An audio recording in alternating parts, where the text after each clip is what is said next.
Terima kasih kepada Timbalan Yang di-Pertua. Assalamualaikum warahmatullahi wabarakatuh. Salam Malaysia Madani. Terima kasih kerana memberi peluang kepada saya untuk membahaskan RUU ini, walaupun pada awalnya saya tak beri nama, tapi akhirnya melihat kepada perbahasan yang telah dilaksanakan oleh kedua-dua pihak, saya terpanggil juga untuk memberikan sedikit perbahasan bagi RUU ini. Pertamanya saya ingin menyatakan sokongan saya kepada apa yang telah dicadangkan oleh rakan saya daripada Alostar untuk memberikan one-off kepada pasangan anggota polis. Seperti yang telah dinyatakan, saya harap ini dapat dipertimbangkan oleh pihak kementerian. Saya melihat RUU ini, Timbalan Yang di-Pertua, sebagai satu RUU undang-undang yang rata-rata mengemaskini peruntukan-peruntukan yang ada dalam Akta Polis, iaitu Akta 344.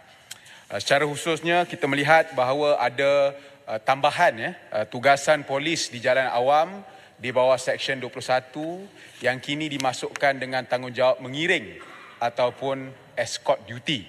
Jadi saya ingin tahu dengan pindahan ini, adakah sebelum ini tugasan ini tidak dilaksanakan oleh pihak polis ataupun sebelum ini ianya termasuk dalam peruntukan yang lain. Kemudian terdapat juga pindaan yang dicadangkan terhadap Seksyen 21(2) untuk menaikkan denda daripada RM200 dan penjara 3 bulan menjadi RM10,000 dan juga penjara 2 tahun. Kita juga melihat pindaan yang sama dicadangkan pada Seksyen 26(2). Saya difahamkan dalam sesi libat urus yang diadakan sebelum ini bahawa kenaikan ini adalah untuk menyelarikan atau mengharmonikan dengan kesalahan menghalang penjawat awam yang telah pun ada dalam Seksyen 186 Kanun Keseksaan. Jadi untuk tujuan ini, Tuan Datuk Timbalan Yang di-Pertua, saya ingin tahu berapa ramai orang yang telah ditahan, disiasat, didakwa di bawah Seksyen 21 Akta Polis untuk 5 tahun kebelakangan ini berbanding dengan orang yang ditahan, disiasat dan didakwa di bawah Seksyen 186 Kanun Keseksaan. Saya juga ingin mendapatkan justifikasi daripada pihak menteri, di pihak kementerian, mengapa pindaan ini perlu dibuat.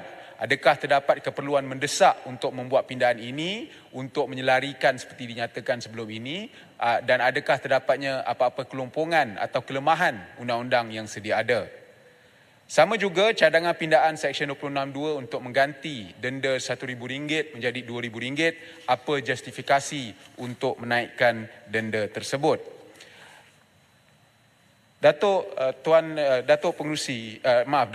Yang di-Pertua, cadangan pindaan yang paling besar adalah pada Fasal 2, iaitu memperkenalkan Seksyen 6A yang memperuntukkan bahawa Yang di-Pertuan Agong adalah dijadikan sebagai pesuruhjaya Yang di-Pertua Kehormat Polis Diraja Malaysia. Saya sambut baik pindaan ini kerana ia meletakkan Yang di-Pertuan Agong sebagai ketua kehormat bagi PDRM, dan sudah tentu ini dapat memberikan motivasi kepada anggota-anggota PDRM dalam menjalankan tanggungjawab mereka. Di peluang ini saya juga ingin mengambil peluang ini untuk membangkitkan tentang Suruhanjaya Diraja untuk meningkatkan operasi dan pengurusan polis diraja Malaysia pada tahun 2005. Saya fikir sudah tiba masanya untuk pihak kerajaan melihat semula syur-syur yang dibuat oleh Suruhanjaya tersebut bagi memodernkan PDRM, terutama sekali mengenai isu kebajikan anggota PDRM. Dalam syur-syur pada tahun 2005 itu, isu kebajikan seperti penggajian, peluang kenaikan pangkat dan juga pengagihan sumber manusia telah pun disentuh. Dan di samping itu terdapat juga syur-syur bahawa premis perumahan dan juga tempat kerja. Boleh minta penjelasan sikit? Boleh. Mungkin Muhammad maklum bahawa mutakhir ini kita sering mendengar bahawa runtetan daripada beberapa pemimpin anggota-anggota polis bahawa prasarana di IPD, IPK itu sampai hari ini pun sudah berpuluh-puluh tahun tidak dapat diperbetulkan. Tetapi dalam masa yang sama kementerian mencadangkan bermacam-macam perkara-perkara baru. Jadi apakah kementerian yang berhormat ingin mencadangkan bahwa perbetulkan dulu basic asas yang ada ini seperti pejabat IPD, perumahan dia, dan baru kita adaptasikan perkara-perkara yang baru. Terima kasih. Terima kasih YB Kinabatangan. Saya setuju. Saya selalu pergi ke IPD Dangwangi untuk bersama dengan anak Guam, dan saya boleh melihat walaupun satu IPD yang begitu penting, tetapi keadaan di sana juga pun seperti kita tengok beberapa dekat sebelum inilah. Jadi saya fikir bahawa kita perlu, seperti yang telah dinyatakan dalam syur-syur Suruhanjaya yang saya sebut tadi, kita perlu melihat juga premis-premis tempat kerja anggota polis ini supaya kita sama-sama dapat memastikan bahawa mereka bekerja dalam satu keadaan dan environment dengan izin yang lebih kondusif. Penghormatan harus diberikan kepada PDRM melalui pindaan khusus. Maaf. Yang Berhormat Bangi, sebentar Yang Berhormat Bangi. Ya. Ahli Parlimen Kemahalan nak numpang mencelah. Ya. Boleh? Kita sedia maklum pembangunan salah satu organisasi, terutama seumpama PDRM ni, dia berperingkat-peringkat, baik di peringkat pegawai dan peringkat anggota pangkat rendah. Jadi kemajuan pangkat daripada pegawai rendah ke pegawai kanan, inspektor ke atas, ditentukan dengan memiliki ijazah. Jadi sedia maklum kita dapati ramai anggota-anggota pangkat rendah PDRM ni memiliki ijazah sekarang.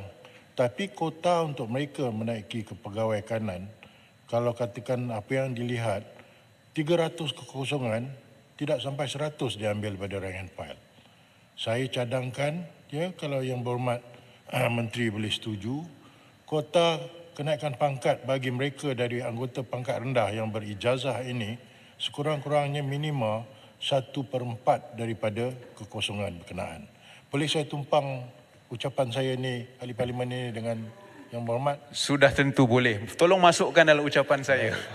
Terima kasih Yang Berhormat Bangi, teruskan. Jadi saya nak akhiri dengan memetik laporan Suruhanjaya siasatan tersebut yang menyatakan dengan izin PDRM must see itself more as a service and as a force and the guardian of people's rights through it will need to retain some of its paramilitary capabilities and characteristics. Jadi saya fikir bahawa dalam kita menyokong pindaan ini, saya berharap bahawa kebajikan dan juga isu-isu yang telah dinyatakan oleh YB Kinabatangan dan juga Datuk Timbalan di Pertua juga dapat dipertimbangkan oleh kementerian. Sekian, terima kasih.